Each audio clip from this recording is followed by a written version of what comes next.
Good morning. Welcome to GRI Summit 2024. It'll be no surprise, you can't show a video without that iconic picture of Trump anywhere. It's obligatory, I guess. We're delighted to see so many of you here today. This is our 14th annual summit and our largest summit ever. So just delighted for so many people to be joining us today.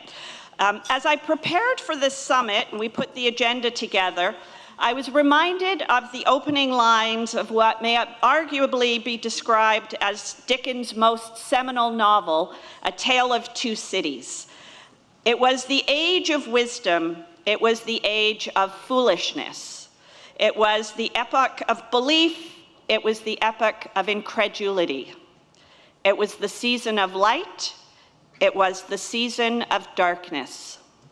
It was the spring of hope, it was the winter of despair.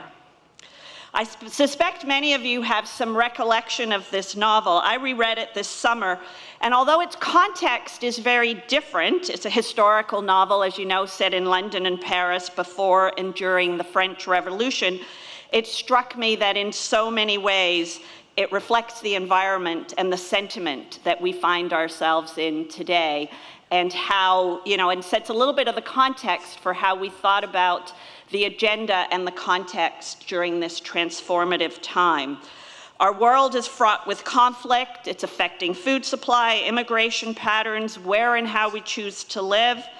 Western democracy itself is no longer a given, and the proliferation of AI calls into question the future of work and human agency. Yet in the midst of this despair, there's hope and there's optimism, given the significant advancements we've made.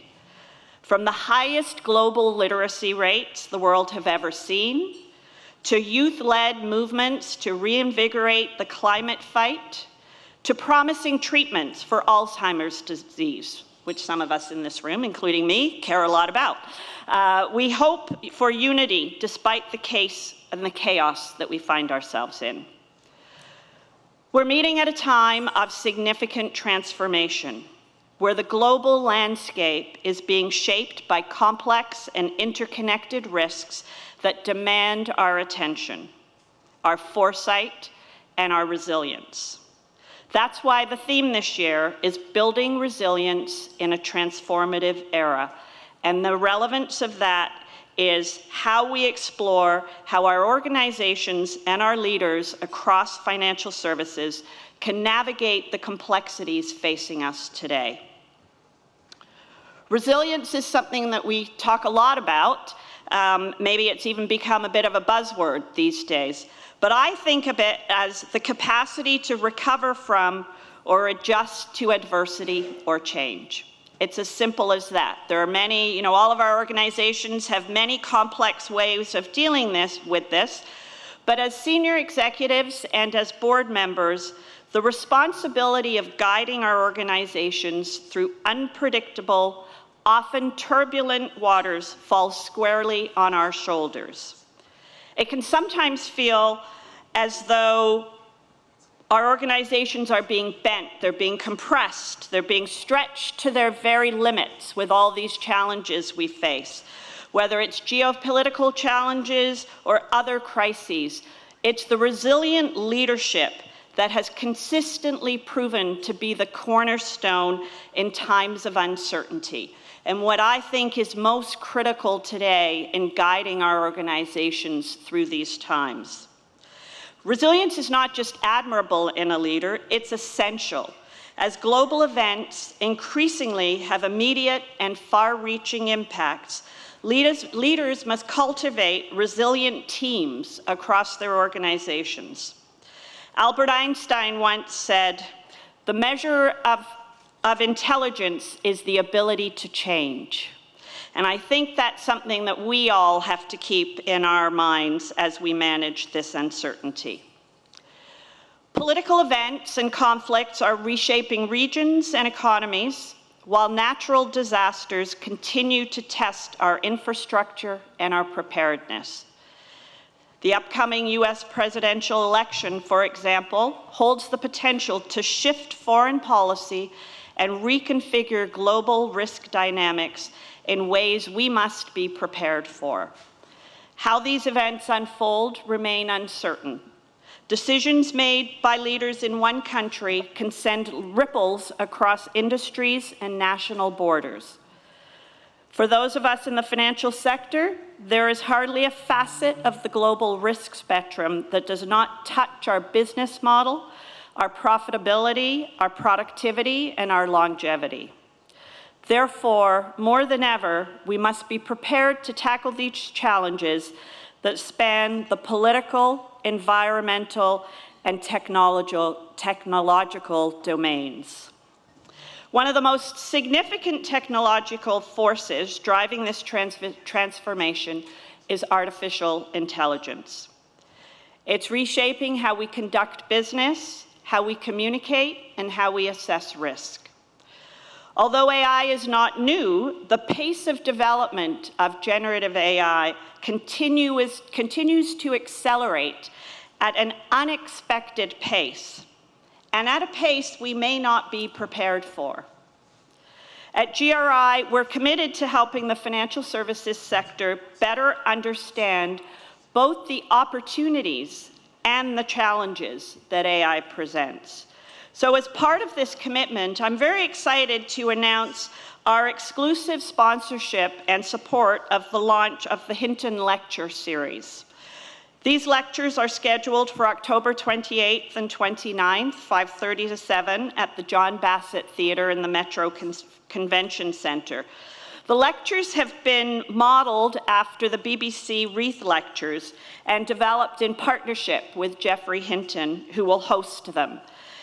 This year's lecturer was selected by Jeff and a panel of 4 global AI experts, all names that would be very familiar to all of you if you've done any reading on AI. And they've selected an individual named Jacob Steinhardt. Jacob is a trailblazing computer scientist and a professor at UC Berkeley. Jacob will address the emerging risks in AI, breakthroughs and risks for the next decade on day 1. And on day 2, he will cover, excuse me, AI in society, markets, misuse, managers, and means. So you can register here today. You can go to our website to register. It is going to be a publicly available event, and it will be webcast globally. So I think it will be quite a groundbreaking set of lectures over those 2 days. At GRI, we also believe that resilience and risk culture go hand in hand.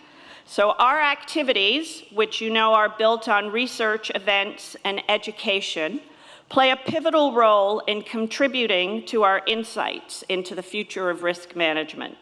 The research allows us to stay ahead of emerging trends and challenges. Events such as this summit, the Hinton series, our roundtables, facilitate collaboration and exchange of ideas through convening. Education through our board and emerging leader programs aim to keep all of you current and give you the opportunity to share ideas and best practices. More recently, we've piloted an education program called riskLIT. This tool is important in continuing to develop a risk-aware culture throughout every level of an organization, because everyone plays a part in fostering a strong risk culture. It's been our view at GRI that risk literacy needs to become as important as financial literacy, not just for those of us in the financial sector, but for the population at large. So this is a tool designed to support that effort in a fun and easy, user-friendly way. As a result of the success of this pilot, we are rolling this out, and so many of you will be reaching out to your organizations over the coming months to see how you can get your teams more involved. As we continue through today's panels and discussions, I encourage all of you to engage with individuals here today that you maybe haven't met, that you don't know, from other organizations that might have some best practices and some insights that are new to you. In a moment, you'll be introduced to our keynote speaker, former U.S. Presidential Advisor, Ambassador Susan Rice. Ambassador Rice is one of the most influential thinkers on U.S. domestic and foreign policy, and it could not be more timely to have her here. To state the obvious, given the events of the past year, and particularly given the events in the past 24 months, I know she's going to share some insights with us that will be very helpful to our development and thinking. GRI is fortunate as well to have the leadership and expertise necessary to help us navigate these complex times. And so I want to introduce you to our three newest board members. Claude Bergeron. Claude is chair of MCAP Financial Corporation and Otera Capital, Inc. And until last year, he was CRO of CDPQ, where he retired following 35 years of service. So we're delighted that Claude has joined our board.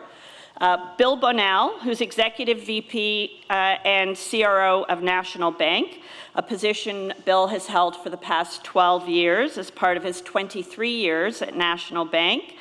As of November 1st, Bill will transition to a strategic advisor role, and Jean-Sébastien Griset will succeed him. You'll hear from Jean-Sébastien in our CRO panel a little later this morning. And finally, Jeanne Guilfoy, who is President and CEO of Meridian Credit Union. So we're delighted to add these three new board members at GRI. I also want to extend my thanks to our entire board, many of who are here today, and in particular our board chair, Mark Hughes, for all of their invaluable advice and counsel. We also have three sponsors for this event who I'd like to thank. Rotman School of Business is our education sponsor. EY Canada is our session sponsor for today's CRO panel. And PwC is our lead sponsor again this year, as they have been for a number of years. I look forward to the discussions and the collaborations we'll share.